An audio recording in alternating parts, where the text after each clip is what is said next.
Bab 3583. Bantuan datang.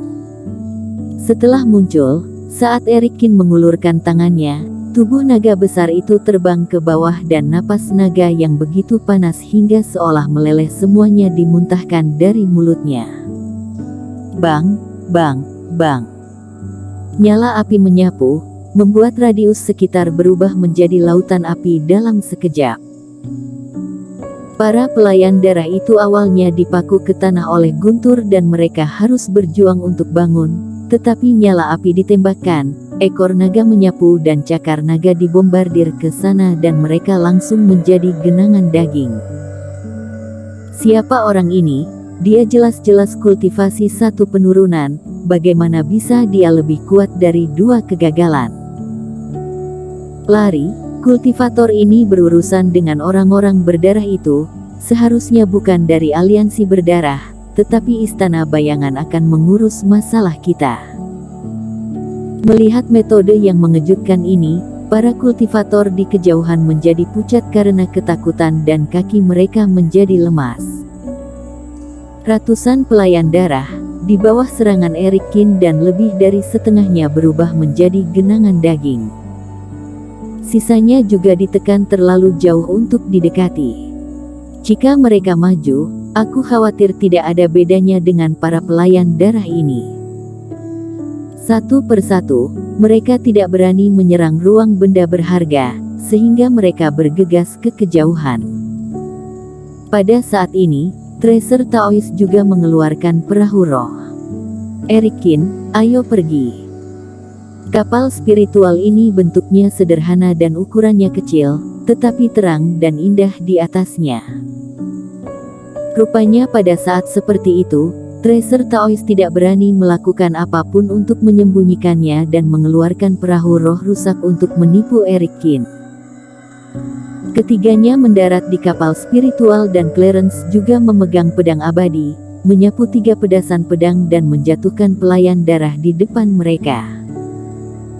Ketika kapal spiritual dipercepat, ia menerobos pengepungan mayat hidup ini dalam sekejap dan melesat jauh ke kejauhan.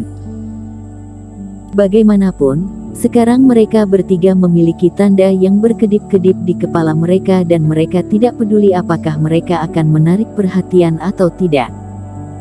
Tracer Taois, perahu rohmu tidak lambat ya. Erikin merasakan pemandangan di kedua sisi dan dengan cepat mundur dan memuji. Kecepatan kapal spiritual Tracer Taois ini sebanding dengan kecepatan kapal terbang cahaya ungu setelah ditempa ulang. Artinya, ini adalah kapal harta karun zaman kuno, tidak hanya cepat, tetapi juga memiliki tirai cahaya penyelamat. Ini yang aku simpan di begitu lama, lumayan kan? Erikin, apa yang harus kita lakukan sekarang? Kemana kita harus melarikan diri? Dengan angin bersiul di telinganya, dengan upaya bersama Erikin dan Clarence, mereka akhirnya berhasil pergi dari pelayan darah, sementara Tracer Taois bertanya dengan cemas. Kota bayangan sudah kacau. Pelayan darah itu sudah mundur, tetapi mereka akan mengejar lagi dan kehadiran mereka bertiga pasti akan menarik lebih banyak orang untuk mencegat mereka, seperti Frandiku dan lainnya sebelumnya. Jika kita terbang keluar kota bayangan, aku bisa menggunakan batu formasi bayangan untuk mengaktifkan formasi agar kita keluar, kata Clarence. Batu formasi mengandalkan kekuatan darah, selain Surya Chen, dia juga bisa mengendalikannya. Metode ini seharusnya yang paling aman, larilah keluar. Tracer Taois mengangguk. Erikin mengerutkan kening dan tidak mengatakan apa-apa. Dari situasi saat ini, meninggalkan kota bayangan memang pilihan terbaik, tetapi mereka menghadapi seorang pemimpin yang bisa mengintai dengan rahasia langit. Jika ketiganya dapat menilai bahwa meninggalkan kota bayangan saat ini adalah jalan pintas, tidakkah orang ini akan mengetahuinya? Belok kanan. Tetapi sebelum semuanya terjadi, tidak mungkin bagi Erikin untuk menolak apapun hanya untuk menebaknya. Tepat selama penerbangan, jari-jari Erikin yang terselip di lengan bajunya sudah mulai menggambar pola dewa dan dia siap untuk persiapan set kedua. Orang-orang dengan tanda itu yang dikatakan pemimpin, ayo tangkap mereka. Segera setelah penerbangan, seorang kultivator aliansi berdarah melihat ketiganya. Mereka bertiga tidak berbicara omong kosong dan mulai langsung. Dari segi kekuatan, baik Erikin dan Tracer Taois tidak lebih buruk dari kultivator satu penurunan, bahkan Erikin bisa melawan 2 kegagalan. Belum lagi Clarence adalah master 2 kegagalan. Selama para penghalang itu tidak memiliki kekuatan 2 kegagalan, mereka tidak bisa menghentikan keduanya sama sekali.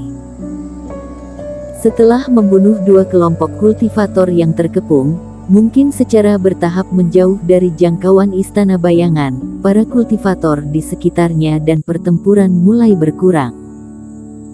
Hanya sekelompok pelayan darah yang masih mengejar dan ingin membunuh mereka bertiga tanpa ragu-ragu. Sudah lebih dari setengah jalan dan masih ada waktu sebelum meninggalkan kota bayangan. Tracer Taois melihat sekeliling dan berkata, "Wush, wush." Pada saat ini, kekosongan di depan bergetar untuk sementara waktu dan puluhan sosok muncul di satu-satunya jalur perahu roh. Yang di perahu roh di depan adalah Tuan Muda Istana. Kali ini, orang-orang yang datang ke sini tidak menyerang dan membunuh, tetapi orang yang memimpin berteriak dengan cemas ke arah mereka bertiga. Itu bukan musuh, ini Penatuaji dan yang lainnya. Clarence juga mengenali pihak lain dan tampak sangat gembira. Penatuaji adalah salah satu bawahan ayahku yang paling terpercaya. Melihat Erikin dan Tracer Taois datang, Clarence menjelaskan kalimat lain. Tracer Taois mendengar kata-kata itu dan untuk sementara menghentikan perahu roh 100 kaki jauhnya. Bunuh pelayan darah ini. Melihat ratusan mayat hidup mengejar perahu roh, wajah Penatuaji muram, tangannya terangkat dan puluhan orang di belakangnya bergegas menuju pelayan darah itu. Tuan Muda Istana, jika itu kalian, mohon maju untuk menjawab. Situasi di Istana Bayangan telah dikendalikan oleh Tuan Besar dan pengkhianat juga telah ditangkap. Tetapi situasinya masih sedikit kacau, para kultivator aliansi berdarah yang tersisa mencarimu, jadi dia telah mengirim beberapa dari kami yang kami percayai dan juga ingin melindungimu.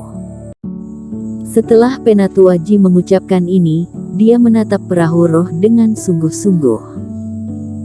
Jika kamu ada di dalam, Tuan Istana Muda, mohon maju dan lihat kami, jangan biarkan Tuan Besar khawatir. Situasinya sudah stabil dan ayahku mencariku. Clarence jelas menjadi lebih santai dan dia melangkah maju tanpa sadar.